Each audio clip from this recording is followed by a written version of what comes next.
There are moments when people around you begin talking about the past with a particular warmth, a place they once lived, a group of friends they no longer see, a period of life that, in memory, seems brighter than the present.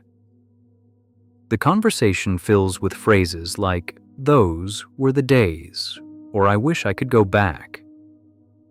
For many people, these moments carry a kind of gravity. The past becomes something emotionally alive, something that can still be visited through memory. Photographs are passed around, stories are repeated. The feeling is not only about remembering what happened, but about missing it. But not everyone experiences memory this way. Some people listen to these conversations and notice that the feeling simply isn't there. They remember the same events, they recognize the same places and faces, but the emotional pull that others describe does not appear. They don't feel the urge to return to those moments. They don't feel that something valuable has been left behind. The past exists, but it does not call them back. This difference can feel strange, especially when nostalgia is treated almost like a universal emotion. People expect that certain memories should automatically carry warmth. Childhood homes, old friendships, earlier stages of life. When those memories are mentioned, there is often an assumption that everyone in the room will feel the same quiet longing. When someone doesn't, it can be difficult to explain. It isn't that the past was bad. Many of those memories may even be pleasant. They simply don't create the sensation of loss that nostalgia depends on. Once a moment has passed, it feels finished. For some people, the present always feels more real than the memory of what came before. Even if the present is imperfect, it still has movement. The past, by contrast, feels closed, something that belongs to another version of life. Sometimes others interpret this as emotional distance. They may assume the person is detached or that they are trying to forget things that mattered. But from the inside, the experience often feels very simple. Memories are still there. They are not erased or denied. They just do not function as places to return to emotionally. When someone tells a story from years ago, the person may listen with interest. They may even smile at the details. But once the conversation moves on, the feeling moves with it.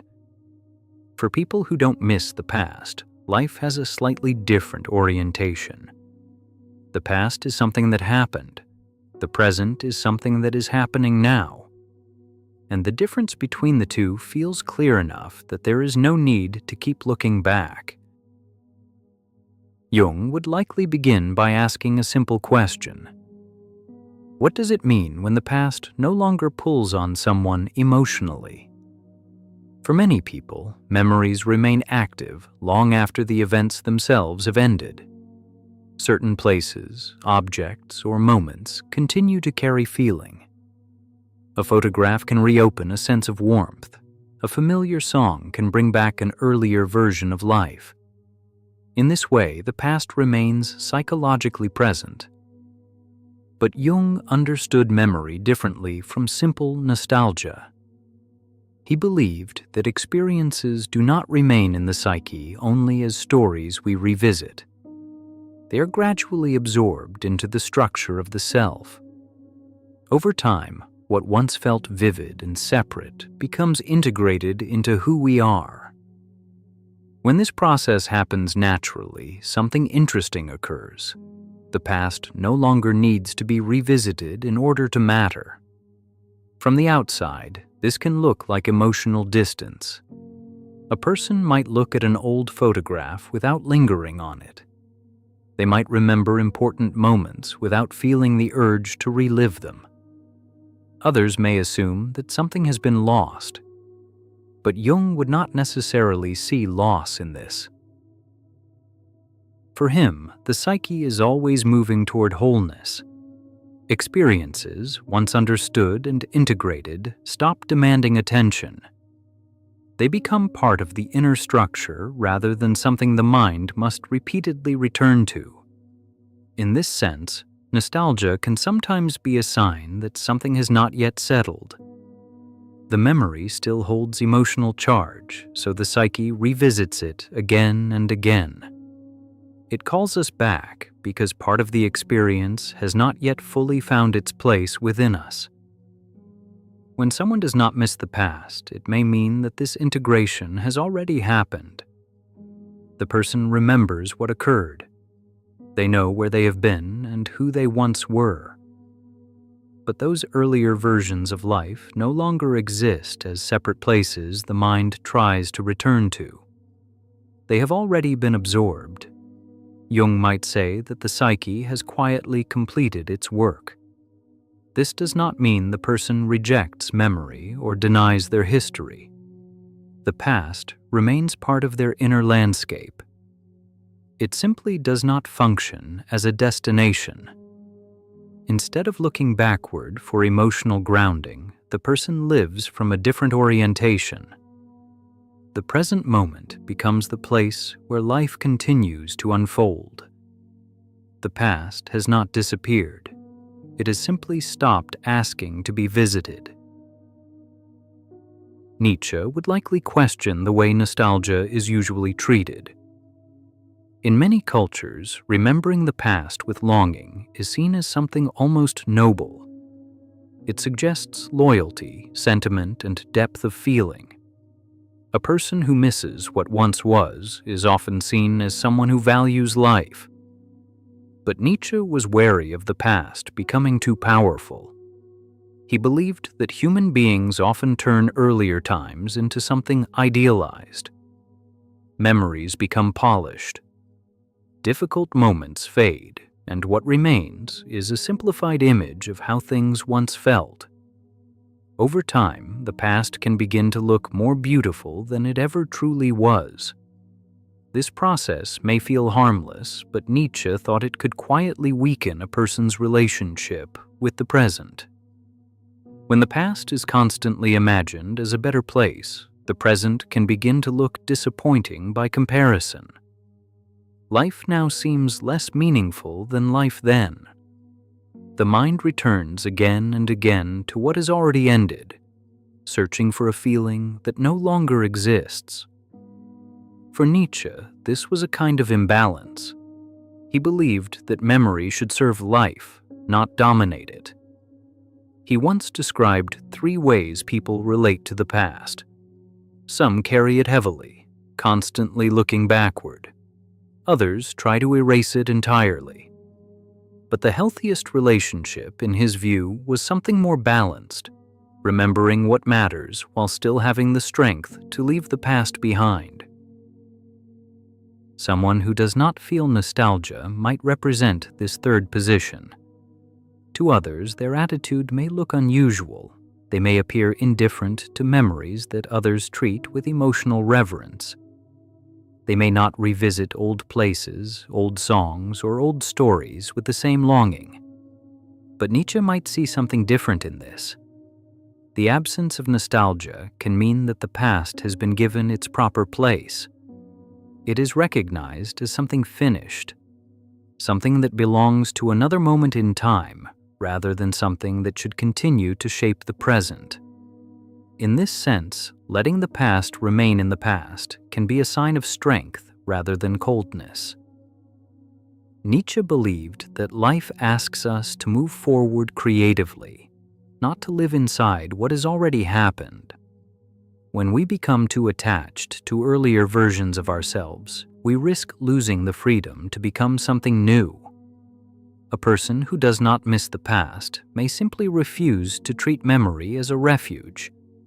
They remember where they have been, but they do not need to return there in order to continue living.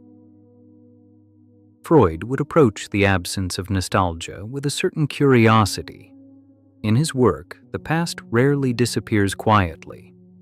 Memories, especially emotional ones, tend to remain active in the mind long after events have ended. They shape reactions, relationships, and even the way a person sees themselves.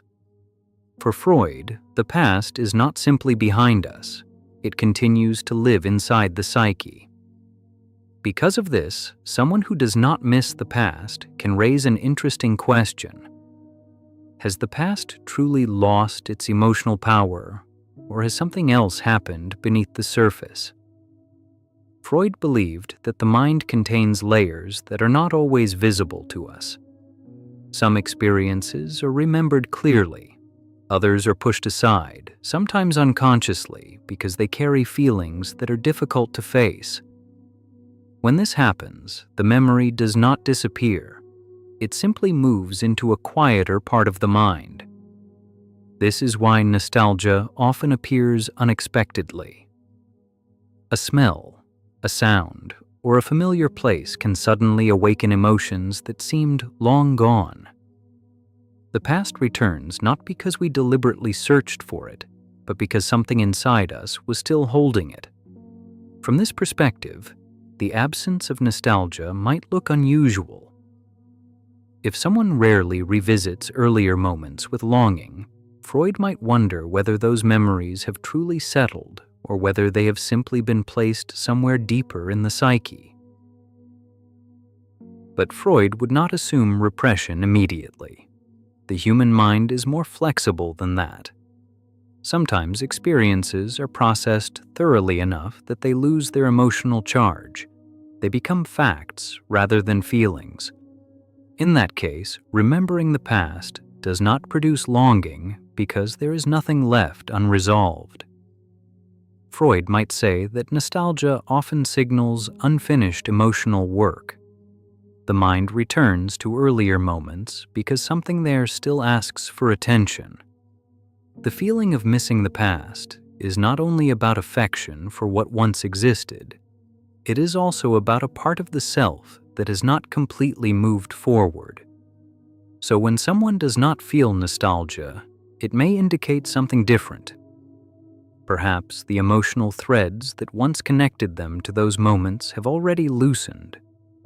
The memories remain available. They can still be recalled, described, even appreciated. But they no longer carry the quiet pressure that pulls the mind backward.